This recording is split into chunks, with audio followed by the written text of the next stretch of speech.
Olá pessoal, sejam bem-vindos ao canal da Unibusiness e ao quadro Gestão Consciência.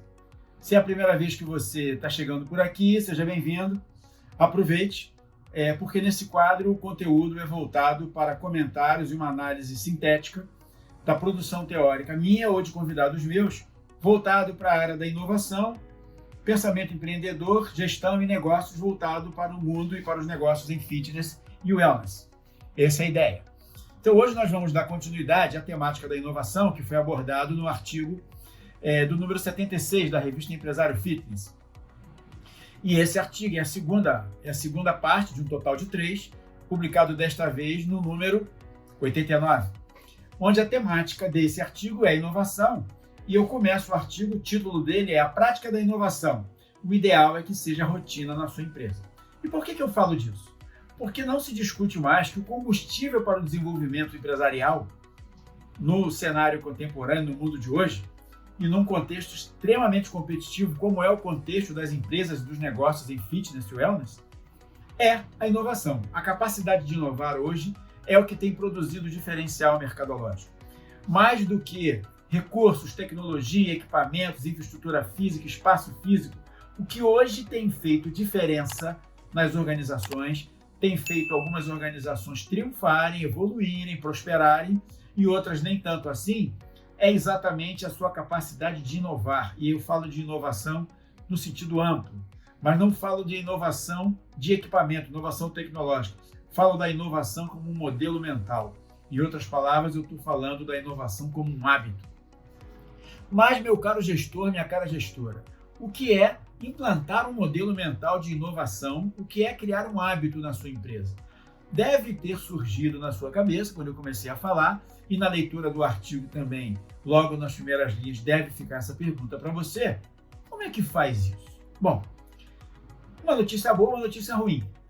A notícia ruim é que não tem uma receita para isso. Não tem um modelo, um padrão, uma metodologia de implementação, um passo a passo, para você implementar a inovação como modelo mental. Até porque, como o próprio nome está dizendo, modelagem mental, modelo mental, expressão que eu prefiro usar, ao invés de usar o mindset, que é uma palavra que virou moda e está se utilizando até sem saber se cabe, eu prefiro trabalhar com modelo mental, estrutura da mente humana, como ela lida com a realidade, como é que ela transita, como é que ela se relaciona. Pessoa a pessoa e pessoa a contexto. Bom, como é que fazemos, como é que podemos fazer para implantar a rotina da inovação na sua empresa?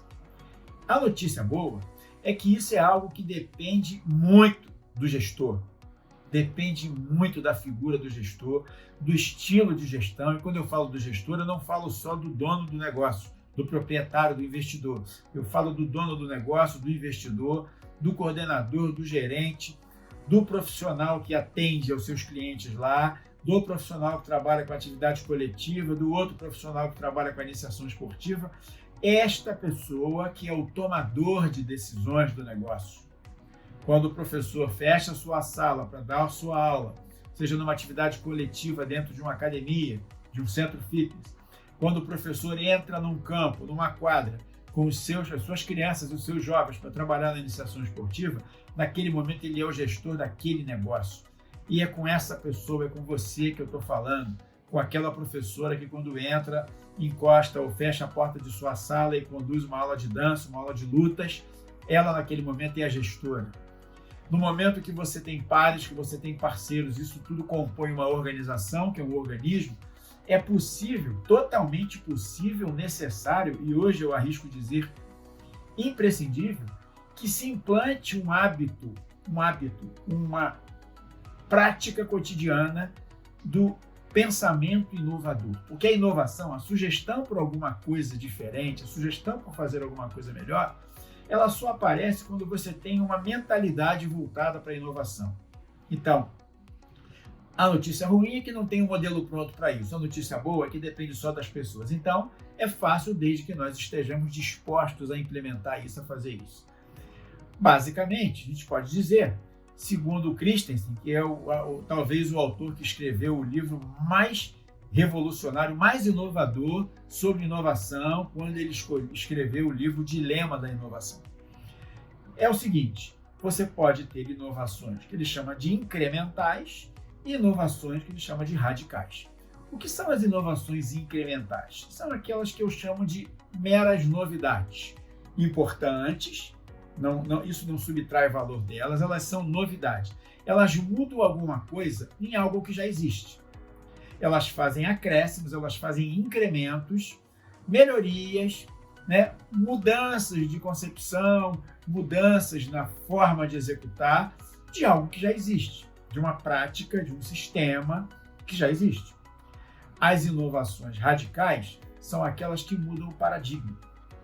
Elas mudam a forma totalmente diferenciada, fazem de maneira totalmente diferenciada a entrega do serviço ao cliente. Não esqueça que quando eu estou falando de tudo isso, eu estou falando de serviços. O nosso negócio é serviço. Nós somos prestadores de serviço por excelência. Então não é a mesma coisa que você inovar numa tecnologia, num produto, num bem físico. É inovar num serviço, na forma de entregar ou até no próprio serviço que está sendo oferecido e que nunca foi oferecido. Observem, por exemplo, dentro do contexto da pandemia que nós passamos, o quanto aconteceu uma inovação com a qual ninguém esperava e, aliás, que muitas pessoas eram contra, que são as assessorias, as consultorias em prática de exercícios online.